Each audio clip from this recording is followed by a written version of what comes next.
Tyler Toffoli having a great year. He's not hit career highs in goals. I think he's probably on pace to flirt with it for sure. I think 31 is his career high. He's amid a year where there's been a lot of things that have not gone the Flames' way. He has been very good, very consistent, has been a leader. He has one more year. The cap hit is manageable, 4 and change. Is a veteran. He's one of those guys when he's a UFA, he's near the top of that UFA board. Does it make sense? Obviously, it dependent on the return. But does it make sense for Carolina? Seems to be in that mix. Does Carolina need a Tyler Toffoli? Does the Flames would then have to replace him? But is that the biggest concern for the Flames right now if they get a decent offer for Toffoli? It would be for me because, look, I think one of the biggest, most dangerous games that NHL GMs play is oh my God, how could we lose this guy? What are we going to do to replace him? The problem is when you have players like Toffoli, like Lindholm, that in this cap world are exceeding value versus what they're being paid. Good luck trying to go get that same value for the same, like you end up chasing your tail. You have players that are performing at a level above what they're being paid. And that's hard. That's really hard to replace. So if the Flames have notions and designs on why can't we be next year's version of Winnipeg this year, which I don't see any reason in which that's unreasonable, then I don't think it makes sense for them to be in that market. And in fact, having recently checked in, I don't think they're in that market to sell. So his name may pop up for a lot of the same reasons that I just mentioned with other teams. If someone comes along and blows the doors off their barn, so to speak, well, then you'd probably have to consider it.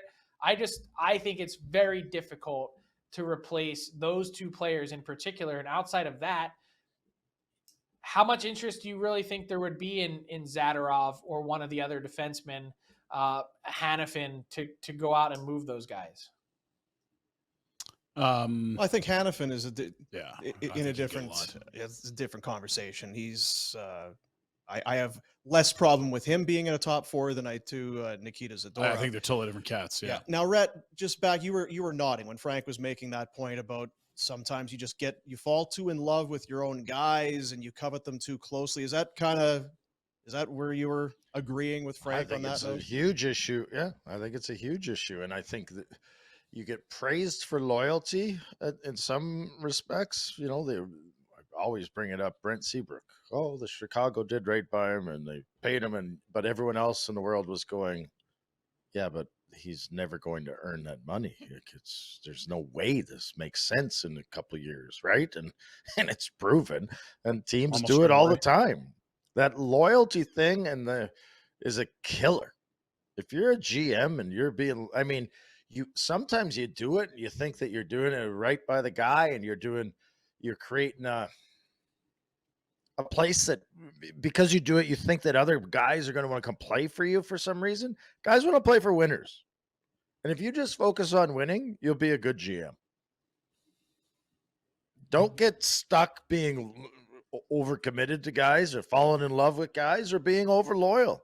I mean, I just think, and Frank talked about it last week, like how Carolina has managed their assets. They're the best. They don't feel overly loyal. And if you're not going to work for them and it doesn't work out in their plan, they move on from you and they fill spots.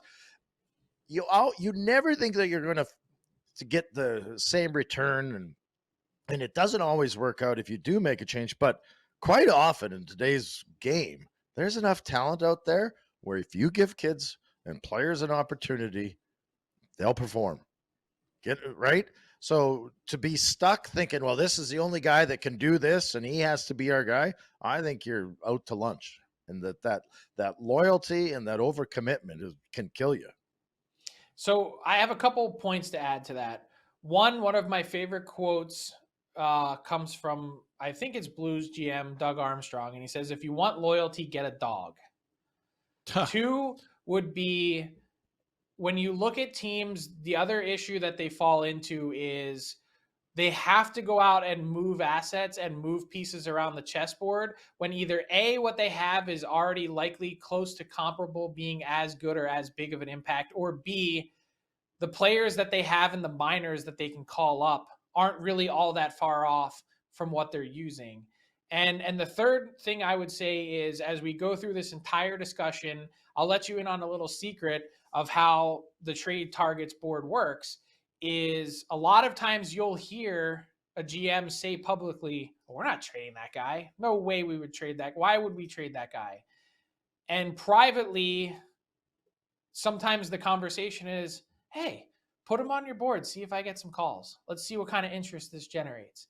And so there's always this push and pull of, I don't really want to move the guy, but damn, I'm really curious to see what happens when someone calls me.